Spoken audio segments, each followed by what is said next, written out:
Olá pessoal, estamos aqui nessa segunda, 29 de outubro, dando sequência a essa lição maravilhosa sobre crescendo em Cristo. Tem como verso para memorizar: tendo despojado os poderes e as autoridades, fez deles um espetáculo público, triunfando sobre eles na cruz. O título de hoje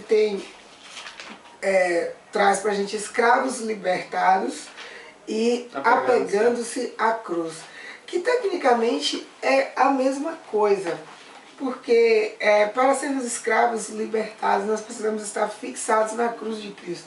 Chega a ser complexo, né? Escravos livres? Como assim? Mas é porque a lição traz para a gente primeiro uma coisa muito interessante.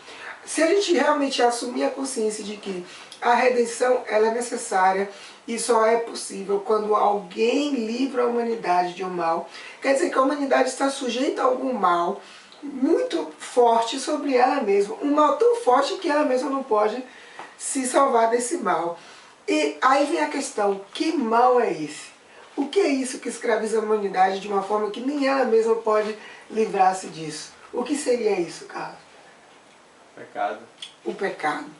Um mal tão intenso e tão devastador que tem uma parte mais complexa ainda. É a parte mais complexa dele. Porque, por exemplo, o pecado, ele está na atmosfera humana externamente.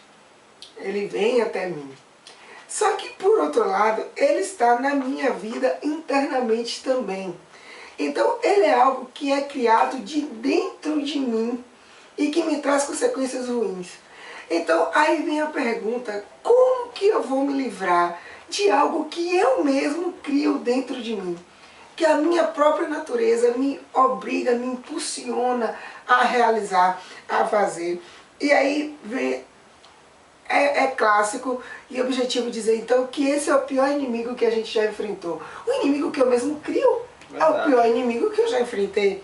E aí vem a questão que às vezes chega a ser simples, mas se a pessoa não quiser aceitar, fica complexa. Porque é o seguinte: já que eu não posso me salvar, já que eu não posso fazer isso, só há uma solução. O poder vem unicamente de Jesus e da sua morte na cruz. Aí você olha assim e pensa: ah, mas então é fácil, eu acredito e pronto. E por que para muitas pessoas é tão difícil acreditar nessa parte de que em Jesus você tem o poder para que você seja liberto do pecado? E tem ainda um fator mais agravante ainda. Além disso, a vitória que Jesus conquistou na cruz nos dá o perdão. Isso é verdade, o perdão para os pecados. Só que há um convite também muito interessante, porque para nós sermos escravos libertos, é preciso que nós morramos para esses mesmos pecados que foram perdoados. Porque, claro, eu sou perdoado hoje e amanhã eu cometo pecado de novo. Aí amanhã eu sou perdoado e cometo pecado de novo. Então é necessário que haja uma busca intensa para que eu morra para esse pecado, para que eu não precise ser perdoado de novo. E assim eu vivo uma vida de crescimento em Cristo. Essa é que é a parte que significa realmente do escravos libertos. Porque eu só sou liberto de uma coisa quando ela não mais interfere na minha vida, quando ela não mais tem poder sobre mim. Para o pecado não ter mais poder sobre mim, eu mesmo preciso decidir morrer para ele. É isso. Ao analisarmos o crescimento físico, nós analisamos de dois pontos: a questão do crescimento em altura e a questão do crescimento em peso. Ou seja, quanto maior for o peso e quanto maior for a altura, nós notamos que houve um crescimento, seja em altura, seja em peso. Na vida espiritual também temos alguns pontos que nós analisamos o nosso crescimento e faz com que nós estejamos crescendo espiritualmente.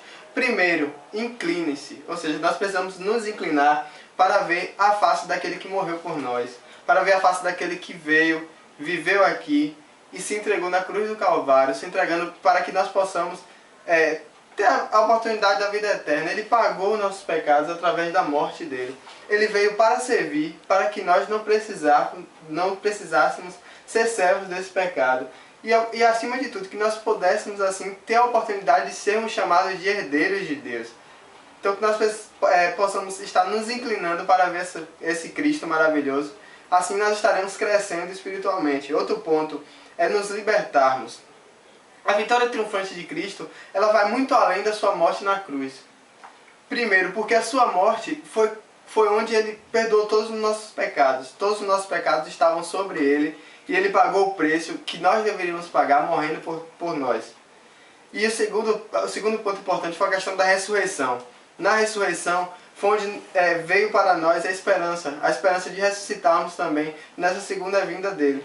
Então, o plano da salvação de Cristo baseia-se na vida dele aqui, no exemplo que ele deixou, e em seguirmos esse exemplo. Segundo, na sua morte, onde ele nos perdoou. E terceiro, na sua ressurreição, que é onde ele comprovou seu poder e onde ele trouxe para nós a esperança de uma vida eterna e também de uma ressurreição. Um terceiro ponto é superar a força do mal. É inegável, né, a existência do mal aqui na Terra, a existência de poderes malignos atuando para que nós possamos estar nos afastando de Deus. É inegável isso. Não podemos dizer que não existe, pois nós, infelizmente, sentimos isso, pois o pecado está no mundo. Mas algo maravilhoso é que Cristo, ao morrer na cruz, ele destruiu esse príncipe das trevas lá. Amém. Todo o poder que ele tinha foi destruído lá. Hoje só cabe a nós sermos leais a Cristo e demonstrar essa lealdade, principalmente através de algo que tem lá em Romanos 8, 38 e 39, que diz: nem a morte, nem vida, nem anjos, nem demônios, nem quaisquer poderes, nem qualquer outra coisa na criação será capaz de nos separar do amor de Deus que está em Cristo Jesus, nosso Senhor. Que maravilha, né? Que nós possamos estar nos apegando cada dia com esse verso e nos aproximando assim de Cristo, sabendo que nada será capaz de nos afastar desse amor maravilhoso dele. E outro ponto interessante é a questão que antes de nós sermos conversos, antes de nós passarmos pela nossa conversão, nós estamos em dívida, pois estamos em pecado. Nós não aceitamos ainda esse sacrifício, porque Cristo morreu por nós, mas é preciso que nós aceitemos esse sacrifício em nossa vida, para que nós possamos assim ser realmente perdoados e sermos assim então participantes desse plano da salvação. Que nós possamos então inclinar-nos a Cristo, libertar-nos do pecado e superar a força do mal em nossas vidas, para que possamos cada dia crescer mais e mais espiritualmente. Amém. É isso aí, aí. pessoal.